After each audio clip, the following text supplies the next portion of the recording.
পবিত্র কোরআন শরীফের ৮ নম্বর সূরা আনফালের ২৭ নম্বর আয়াত থেকে ৪০ নম্বর আয়াতের বাংলা অনুবাদ সাথে কিছু আলোচনা আসতে পারে। চলুন শুরু করি। বিসমিল্লাহির রহমানির রহিম। সূরা আনফাল আয়াত নম্বর ২৭। এখানে বলা হয়েছে, হে বিশ্বাসীগণ, জেনে শুনে আল্লাহ ও তার রাসূলের সাথে বিশ্বাস ভঙ্গ করবে না এবং তোমাদের পরস্পরের গচ্ছিত দ্রব্যের সম্পর্কেও নয়। সূরা আনফাল আয়াত নম্বর ২৮।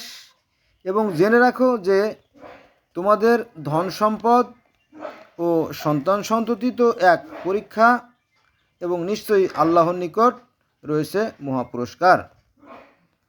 সূরা আনফাল আয়াত নম্বর ২৯। হে বিশ্বাসীগণ, যদি তোমরা আল্লাহকে ভয় করো তবে আল্লাহ আমাদের ন্যায় অন্যায় পার্থক্য করার শক্তি দেবেন। ন্যায় অন্যায় যে পার্থক্য বোধ শক্তি সেটা আল্লাহ দেবেন। তোমাদের পাপ মোচন করবে ও তোমাদের ক্ষমা করবেন এবং আল্লাহ অতিশয় মঙ্গলময়। সূরা আনফাল আয়াত নম্বর ৩০। স্মরণ করো, অবিশ্বাসীগণ তোমাদের বিরুদ্ধে ষড়যন্ত্র করে তোমাকে বন্দী করার জন্য, হত্যা করার জন্য। আবার বলি, স্মরণ করো, অবিশ্বাসীগণ তোমাদের বিরুদ্ধে ষড়যন্ত্র করে তোমাকে বন্দী করার জন্য, হত্যা করার বা নির্বাসিত করার জন্য, এবং তার ষড়যন্ত্র আল্লাহ কৌশল করে অবলম্বন করেন এবং আল্লাহ শ্রেষ্ঠ কৌশলী।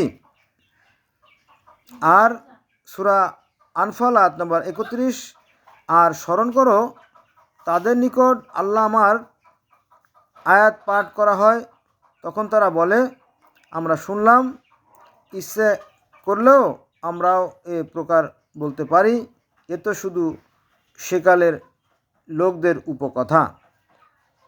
সূরা আনফাল আয়াত নম্বর ৩২। আরও স্মরণ করো, তারা বলেছিল, হে আল্লাহ, এ যদি তোমার পক্ষ হতে আসা সত্য দিন হয় তবে আমাদের উপর আকাশ হতে প্রস্তুর বর্ষণ করো কিংবা আমাদের মর্মস্তুত শাস্তি দাও। সূরা আনফাল আয়াত নম্বর ৩৩। এবং আল্লাহ এরূপ নন যে তুমি তাদের মধ্যে থাকবে অথচ তিনি তাদের শাস্তি দেবেন, এবং এরূপ নন যে তারা ক্ষমা প্রার্থনা করবে অথচ তিনি তাদের শাস্তি দেবেন। সূরা আনফাল আয়াত নম্বর ৩৪। তাদের কি বা বলার আছে যে আল্লাহ তাদের শাস্তি দেবেন না যখন তারা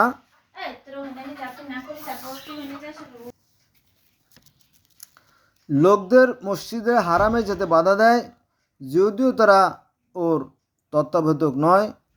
সাবধানীগণই ওর তত্ত্বাবধায়ক, কিন্তু তাদের অধিকাংশ এ অবগত নয়। সূরা আনফাল আয়াত নম্বর ৩৫। আর কাবা গৃহের নিকট শুধু শীষ ও করতালি দেয়াই তাদের নামাজ। সুতরাং তোমরা শাস্তি ভোগ করো অবিশ্বাসীদের জন্য। সূরা আনফাল আয়াত নম্বর ৩৬। নিশ্চয়ই যারা অবিশ্বাসী তারা তাদের ধন সম্পদ ব্যয় করে লোককে আল্লাহর পথে থেকে বিরত করার জন্য, এবং তারা তা ব্যয় করতেই থাকবে, অতঃপর তা তাদের মনস্তাপের কারণ হবে, অতঃপর তারা পরাভূত হবে এবং কাফেরদের জাহান্নামে একত্রিত করা হবে। সূরা আনফাল আয়াত নম্বর ৩৭। এজন্য যে আল্লাহ কুজনকে সুজন হতে পৃথক করবেন এবং কুজনদের একে অপরের উপর রাখবেন, অতঃপর সকলকে স্তূপীকৃত করে নিক্ষেপ করবেন জাহান্নামে। এটাই তো ক্ষতিগ্রস্ত। সূরা আনফাল আয়াত নম্বর 38, বলো কাফেরদের যদি তারা বলো কাফেরদের মানে কাফেরদেরকে বলো যদি তারা বিরত হয় তবে তা অতীতে হয়েছে, আল্লাহ তা ক্ষমা করবেন। কিন্তু তারা যদি অন্যায়ের পুনরাবৃত্তি করে তবে পূর্ববর্তীদের দৃষ্টান্ত তো রয়েছে। অর্থাৎ এখানে তওবা প্রসঙ্গের একটা বিষয় আছে যে যদি কেউ ভুল করে তার জন্য ক্ষমা আছে, কিন্তু সে বারবার ভুল করবে বা দ্বিতীয়বার ভুল করবে তার জন্য ক্ষমা নাই, তার একটা আভাস এই আয়াতে আছে। সূরা আনফাল আয়াত 38। বলো কাফেরদেরকে বলো যদি তারা বিরত হয় তবে তা অতীত যা হয়ে গেছে আল্লাহ তা ক্ষমা করবেন, কিন্তু তারা যদি পুনরায় তা করে তবে পূর্ববর্তীত দৃষ্টান্ত তো রয়েছে, তাদেরকে সৃষ্টিকে ধ্বংস করে দিয়েছেন, এই কথা বলা হয়েছে আর কি। সূরা আনফাল আয়াত নম্বর 39, তোমরা তাদের বিরুদ্ধে জিহাদ করো যতক্ষণ না ফিতনা দূর হয় এবং আল্লাহর ধর্ম সামগ্রিকভাবে প্রতিষ্ঠিত হয়, এবং যদি তারা বিরত হয় তবে আল্লাহ তাদের কার্যকলাপ লক্ষ্য করেন। সূরা আনফাল আয়াত নম্বর 40। আর যদি তারা মুখ ফেরায় তবে জেনে রাখো যে আল্লাহই তোমাদের অভিভাবক এবং উত্তম সাহায্যকারী।